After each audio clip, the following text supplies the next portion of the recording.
வணக்கம். நான் உங்கள் மஞ்சுளா சரவணன். சப்பாத்திக்கு தொட்டுக்கிற மாதிரி சுவையான ஒரு சென்னா மசாலா இந்த வீடியோவில் பார்க்கலாம். தேவையான பொருட்கள் டிஸ்பிளேலையும் இருக்கும், நான் டிஸ்கிரிப்ஷன்லேயும் தரேன். இது ரொம்ப சிம்பிள் ரெசிபி.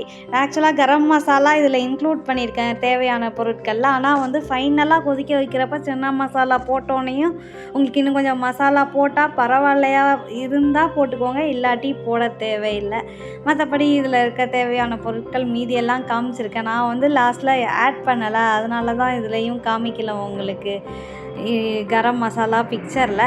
இதுக்கப்புறம் வரிசையாக செய்முறையை பார்க்கலாம். ஒரு கப்பு சென்னாவை இப்போ காலையில் செய்கிறீங்கன்னா நைட்டே ஊற வச்சுக்கோங்க, சாயங்காலம் செய்கிறீங்கன்னா காலையில் ஏஞ்சோடனே ஊற வச்சுக்கோங்க. நல்லா ஊறிச்சுன்னா குழவா வேகும். ஒரு 10 சவுண்டு போல் வேக வச்சு தண்ணி ஊற்றி, அந்த கழுவுற தண்ணி ஊற்றிட்டு புதுசாக தண்ணி ஊற்றி வேக வச்சிங்கன்னா சென்னா செய்யும்போது யூஸ் பண்ணிக்கலாம். வேக வச்சு ஒரு 10 சவுண்டு வச்சு நிறுத்தி இது பண்ணிக்கோங்க. அப்புறம் கடாயில் எண்ணெய் வச்சு சோம்பு போட்டுக்கோங்க. சோம்பு போட்டோன்னே அந்த பட்டை, கிராம்பு, ஏலக்காய் அது எல்லாத்தையும் வரிசையாக பிரிஞ்சி இலை எல்லாத்தையும் சேர்த்து போட்டு லைட்டாக ஒரு ரோஸ்ட் ஆகிற மாதிரி ஒரு அரை நிமிஷம் அதுமாரி வறுத்தா போதும். போட்டப்புறம் வெங்காயம் தக்காளியை பொடி பொடியாக கூட நறுக்க தேவையில்லை, நம்ம அரைக்க தான் போகிறோம், எப்படியா இருந்தாலும் வதங்கணும்னு. அதனால் ஒரு ரஃப் சாப் மாரி பண்ணிக்கோங்க. வெங்காயம் வதங்கணுன்னா மிளகாத்தூள், மஞ்சத்தூள், தனியாத்தூள் போட்டு நல்லா பெரட்டி கொடுங்க. ஒரு பச்சை வாசனை போகிற அளவுக்கு பெரட்டி கொடுக்கணும். அதுக்கப்புறம் தக்காளி எடுத்து போட்டுக்கோங்க. இது மூணும் ஓரளவுக்கு வதங்கணுன்னு தக்காளியை போட்டு 2 தடவை எண்ணெய் கொஞ்சம் பத்தலை, அதனால் லைட்டாக சேர்த்துருக்கேன்.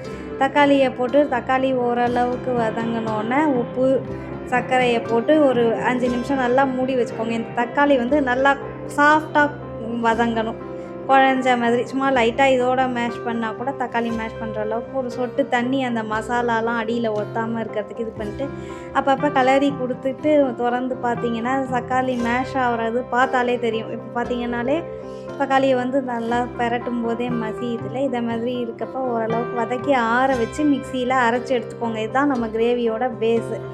இதில் தேவையான அளவுக்கு தண்ணி கலந்து நம்ம வேக வச்ச சென்னாவையும் கலந்து கொதிக்க வச்சா நம்ம சென்னா மசாலா ஆல்மோஸ்ட் ரெடி. ஒரே ஒரு ஸ்பூன் சென்னா மசாலா மட்டும்தான் ஆட் பண்ணுவோம்.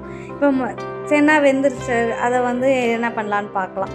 சென்னாவில் இருக்க தண்ணியை வடிச்சிட்டு, தண்ணியை தூரம் போட்டுறாதீங்க, தேவையான தண்ணியை அட்ஜஸ்ட் பண்ணுறதுக்கு அந்த தண்ணியை யூஸ் பண்ணிக்கலாம். ஒரு கிண்ணத்தில் ஒரு தட்டில் ஒரு கொஞ்சமாக சென்னா எடுத்து மேஷ் பண்ணிக்கோங்க, கிரேவி சேர்ந்த மாதிரி வரதுக்காக. ஒரு 2 கரண்டி அந்த மாதிரி அளவுக்கு போதும். அப்புறம் நம்ம அரைச்சி வச்ச தக்காளி பேஸ்ட்டை வதக்கின பேஸ்ட்டை கடாயில் போட்டு அதோட சென்னாவையும் போட்டு மேஷ் பண்ண சென்னாவையும் போட்டு நல்லா கலந்து விட்டுக்கிட்டு 1 டீஸ்பூன் சென்னா மசாலா போட்டு தேவையான அளவு அந்த வேக வச்ச தண்ணி அது இதெல்லாம் பார்த்து திட்டமாக உங்களுக்கு தண்ணி அட்ஜஸ்ட் பண்ணிக்கிட்டே இருங்க. உங்களுக்கு தேவையானது இது சுண்டுறப்ப கொஞ்சம் குறையும், அதையும் மைண்டில் வச்சுட்டு இது 1 டீஸ்பூன் சென்னா மசாலா. இந்த ஸ்டேஜில் டேஸ்ட் பண்ணி பார்த்துட்டு உங்களுக்கு மசாலா கம்மியாக இருக்கிற மாதிரி தெரிஞ்சால், உப்பு கம்மியாக இருக்கிற மாதிரி தெரிஞ்சால் எதை வேணால் அட்ஜஸ்ட் பண்ணிக்கலாம். இதுலேருந்து ஒரு 5 நிமிஷம் கொதிக்கிறப்ப எல்லாம் கரெக்டாகிடும். இது இப்போ நல்லா கொதிச்சிருச்சு. இது கொதித்த உடனே அவ்வளோதான், ஒரு பாத்திரத்தில் மாற்றி கொத்தமல்லி தூவுனா சப்பாத்தியோடு சாப்பிட்றதுக்கு சுவையான சென்னா மசாலா தயார். தொடர்ந்து என்னோடய வீடியோஸை வரிசையாக பார்த்துட்ருக்கோங்க அத்தனை பேருக்கும் ரொம்ப நன்றி. இது வரைக்கும் சப்ஸ்கிரைப் பண்ணலைன்னா என்னோடய சேனலை சப்ஸ்கிரைப் பண்ணிக்கோங்க. நான் நிறையா நல்ல நல்ல கோலங்கள், நிறைய ரெசிபி இதெல்லாம் ஷேர் பண்ணுறேன். இணைந்திருக்கும் அனைவருக்கும் நன்றி, வணக்கம். இணைந்திருப்போம்.